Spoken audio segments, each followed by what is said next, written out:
बना ले गोरिया, हंसी के बना ले गोरिया, दीवाना बना ले गोरिया। चोरी चोरी नैना मिला के मोर दिला के चुरा ले गोरिया, चोरी चोरी नैना मिला के मोर दिला के चुरा ले गोरिया।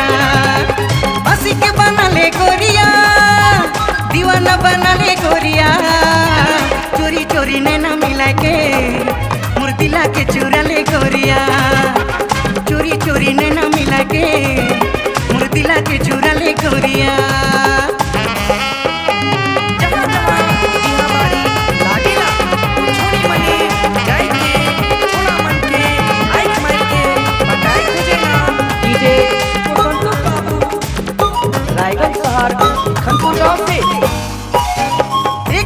पगली पगली बार हो गेल के तोर से मुके प्यार, लागे ना चैने करार, मिले ले दिल बेकरार। ए गोरिया पगली पगली बार हो गेल के तोर से मुके प्यार, लागे ना चैने करार, मिले ले दिल बेकरार।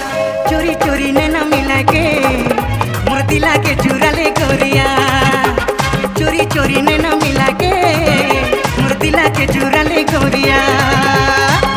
ओ भैया मन नाचे के लिए आवा बिहा बाड़ी आई गिला, लेकिन वही दुयो भाई का हाथ में दोनों सी लेके मस्ती करत है। डीजे संजय लकड़ा और डीजे बसंतो बाबू धमाका बनावे। जब से गोरी खोले रे जवान बन के ले तो है हमर जान, भूलक दिल तोरे में कुर्बान, बतिया रे तने हमर मान।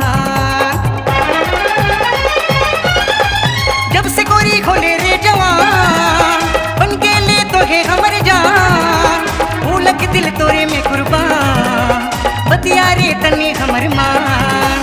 चोरी चोरी नैना मिला के मोर दिला के चुरा ले गोरिया, चोरी चोरी नैना मिला के मोर दिला के चुरा ले गोरिया। जाम पीने का क्या फायदा, शाम को भी सुबह फिर ढल जाएगी, पीना है तो घोट पी लो।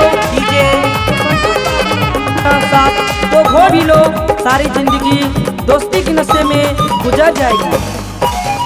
अब तो मोर दिले गोरी रे चले नी जोर कोई रे, तुर बिना रगलो ना जा बताए देनी कोनो तो उपाय। अब तो मोर दिले गोरी रे चले नी जोर कोई रे, तुर बिना रगलो ना जा बताए देनी कोनो तो उपाय। चोरी चोरी नैना मिला के मोर दिला के चुरा ले गोरिया, चोरी चोरी नैना मिला के मोर दिला के चुरा ले गोरिया। हंसी के बना ले गोरिया, दीवाना बना ले गोरिया, हंसी के बना ले गोरिया, दीवाना बना ले गोरिया।